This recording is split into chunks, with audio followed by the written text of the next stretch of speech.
Today we will be talking about a plague that killed over 50% of the world's population. That's right, we're talking about the Black Death. From the religious aspects of it to the more community-oriented aspects, join Maya and I as we delve into the history of the Black Death. Welcome inquirers, old and new, to our grim past. I'm Sophia. And I'm Maya. Join us as we delve into the weird, random, and all-around strange events that have happened in history.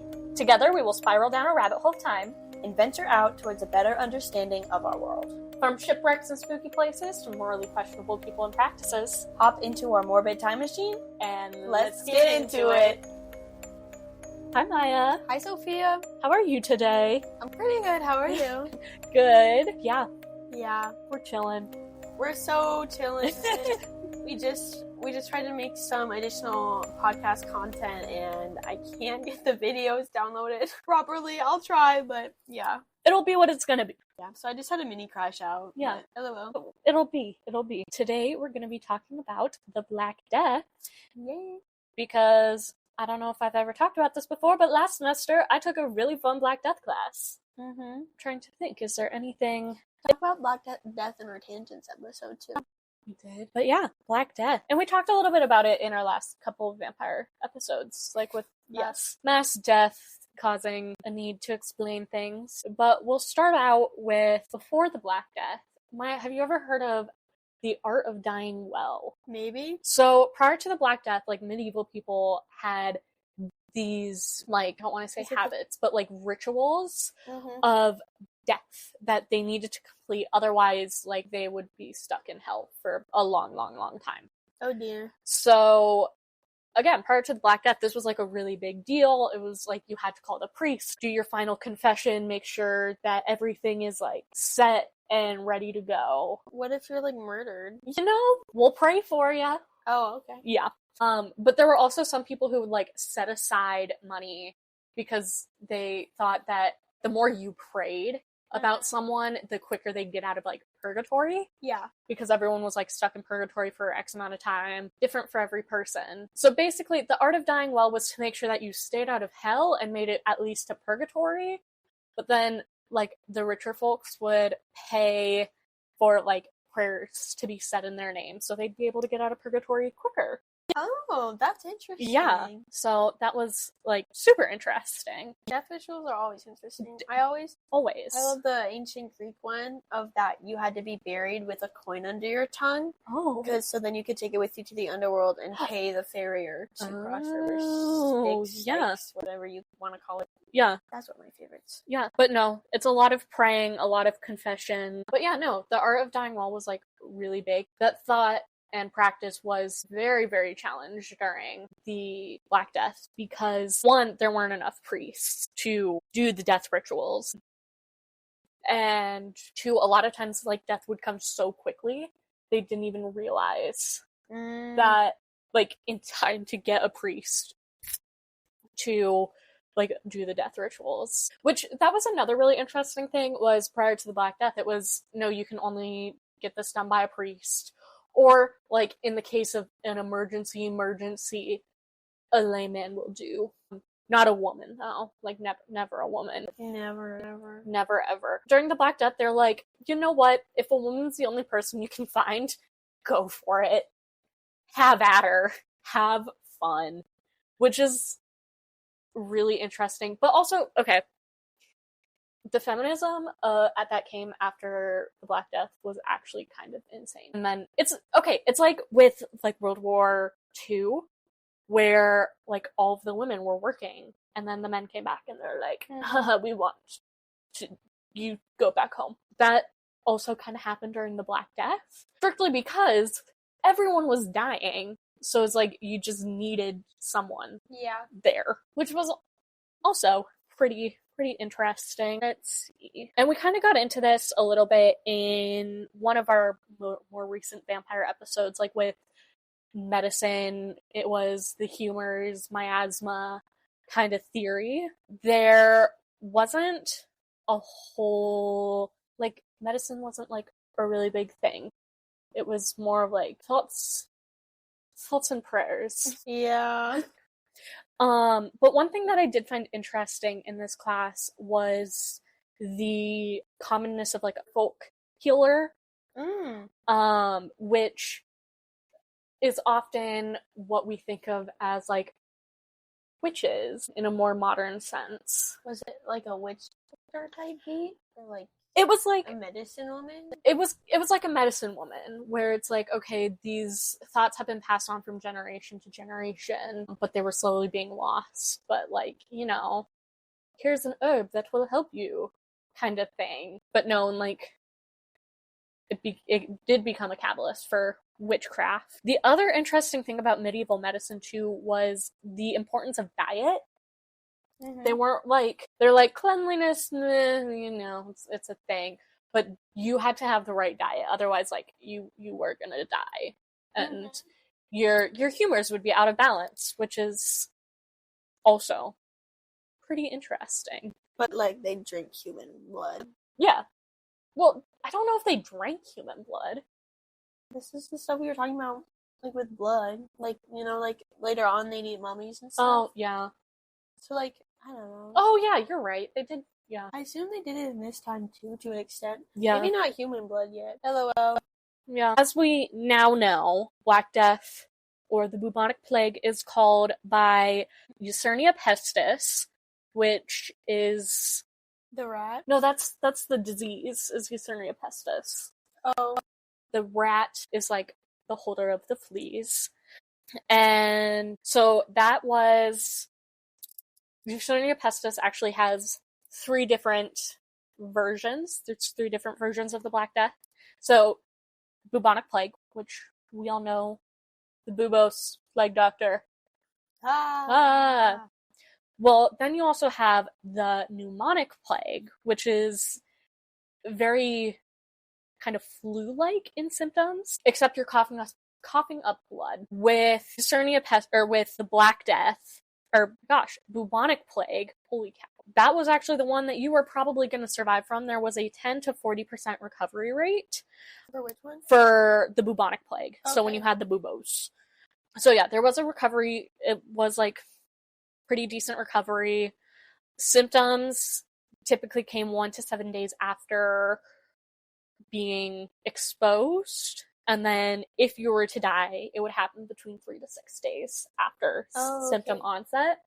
With the pneumonic plague, so that one is spread through like respiratory fluids. So like when you're coughing on each other, don't do that. Please don't do that. But no, like getting coughed on, breathing, stuff like that. That one typically came with death within 2 to 3 days after symptom onset.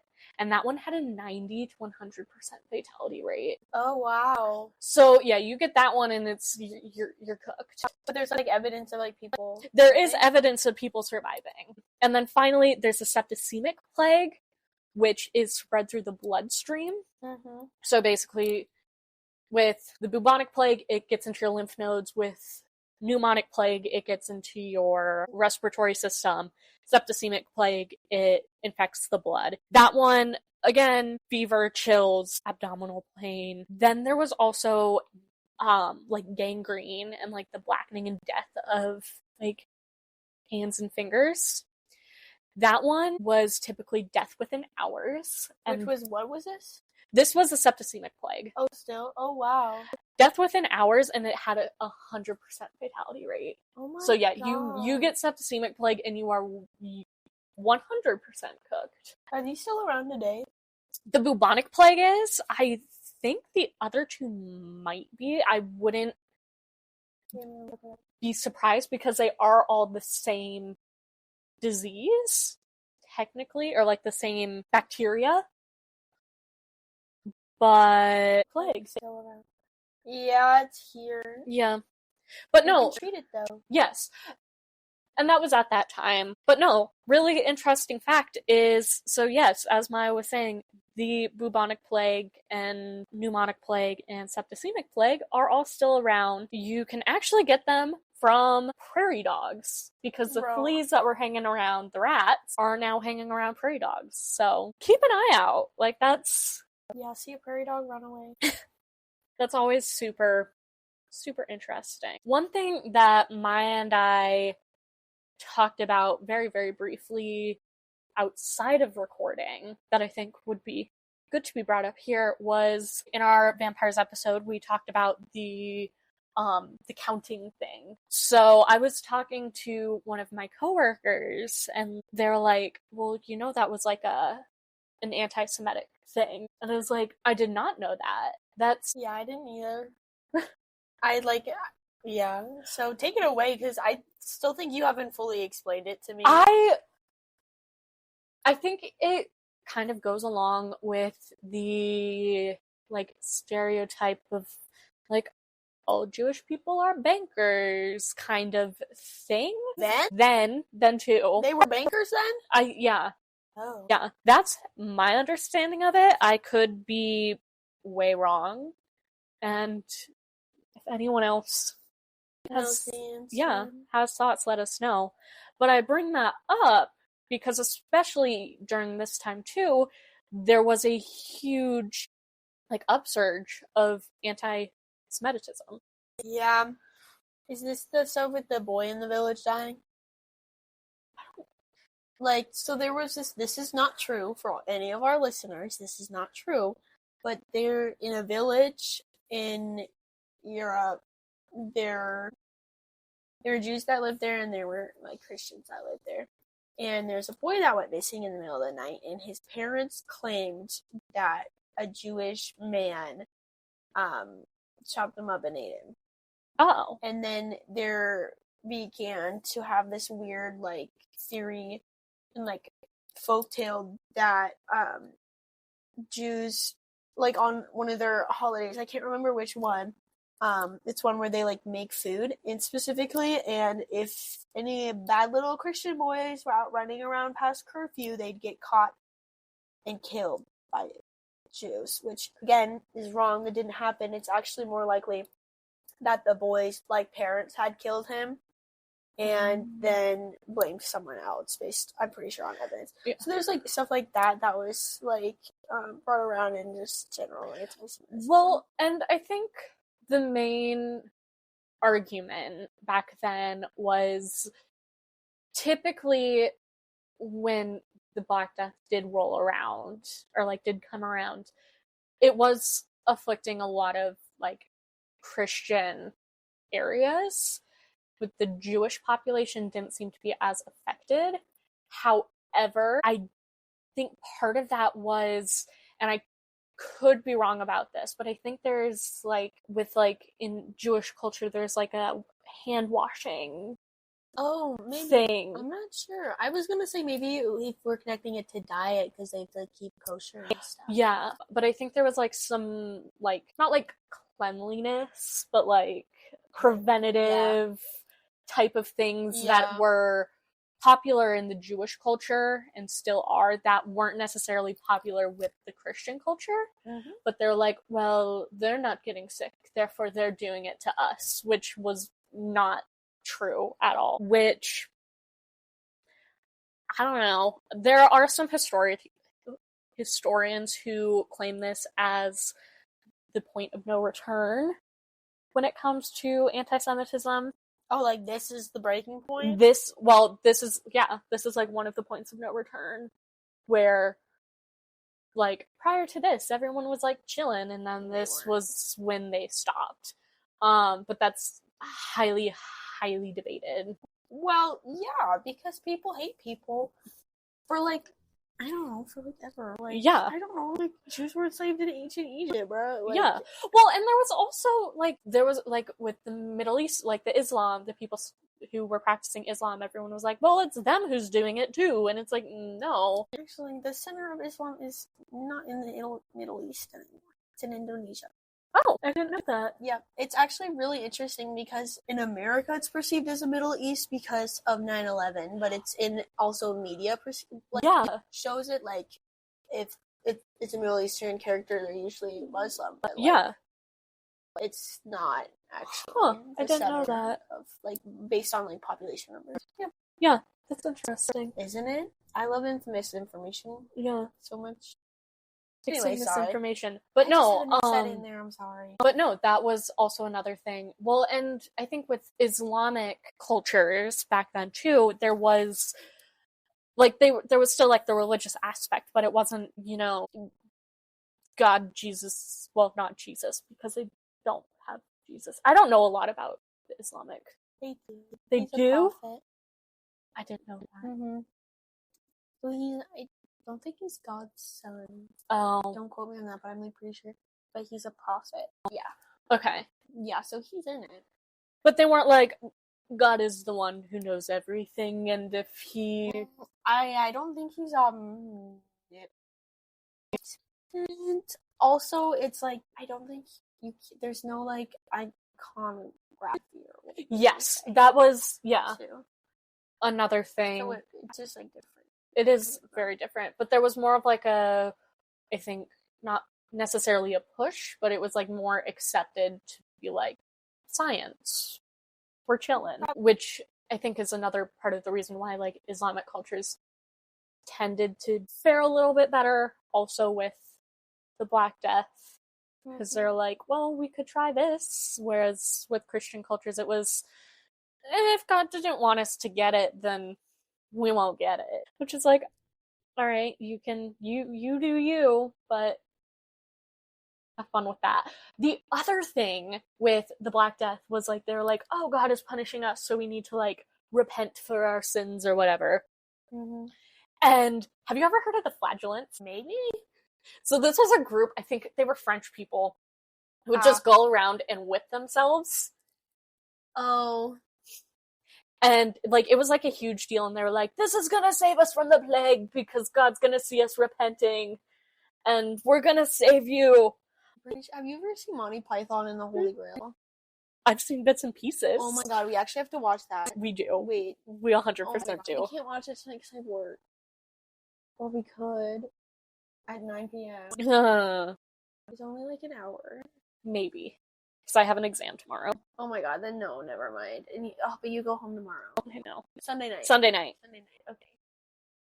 No, I have in-service Sunday night. Oh.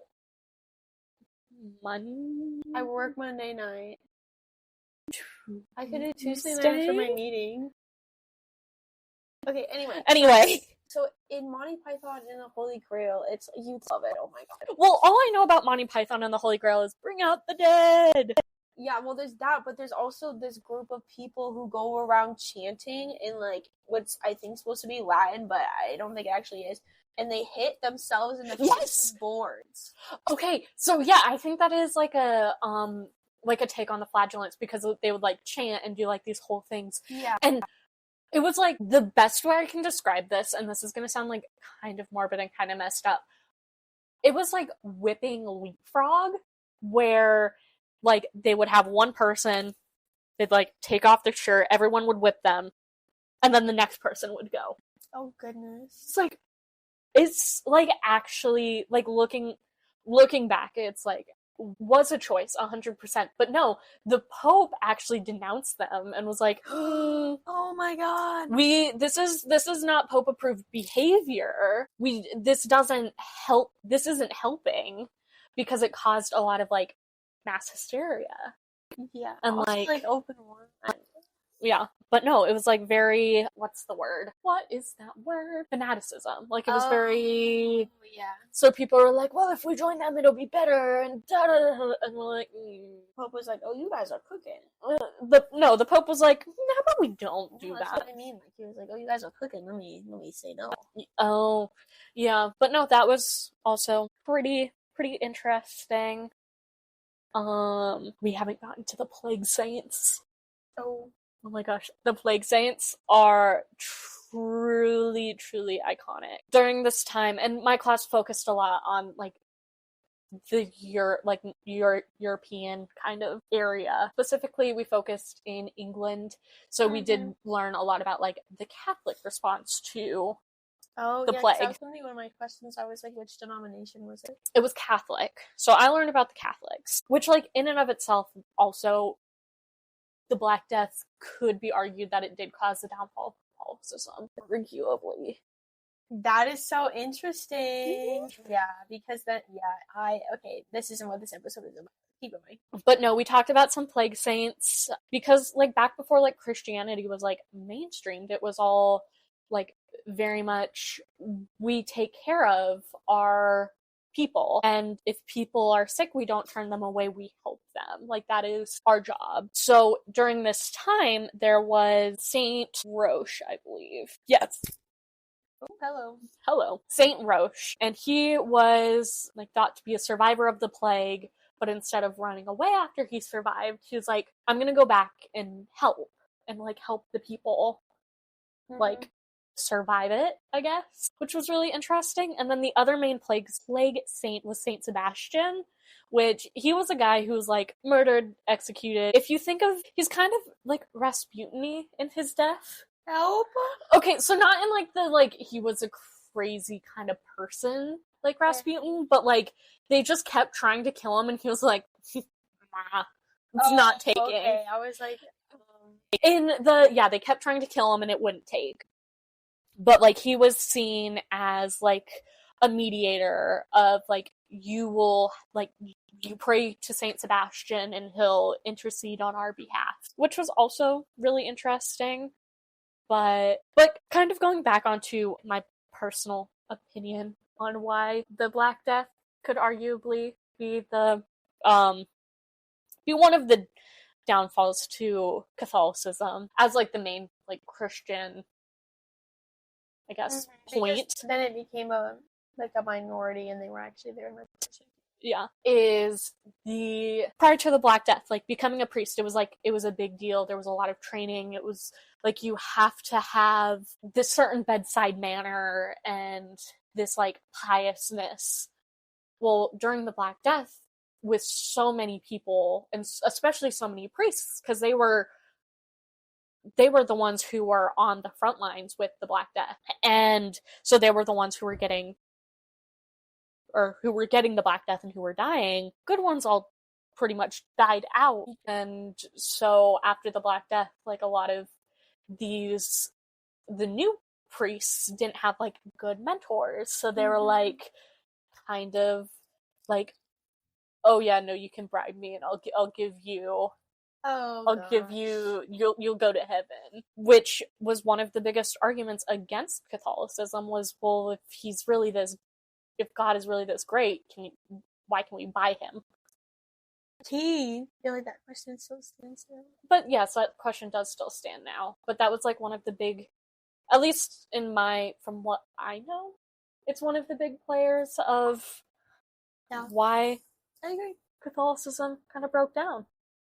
Mm-hmm. But yeah, cool. What are we doing next week? We could do something about Thanksgiving, fall. Yeah. Seasons. Well, thanks for listening. Stay tuned to our Instagram, possibly where we might announce what we're doing next week. If we haven't decided. Anyway, thanks for listening. Stay curious. Bye. Thank you for joining us today. As always, all sources will be listed in the show notes below. Be sure to subscribe so you won't miss out on our upcoming discussions. Join us next week as we delve into the intriguing depths of our grim past. Stay curious, there's so much more to uncover.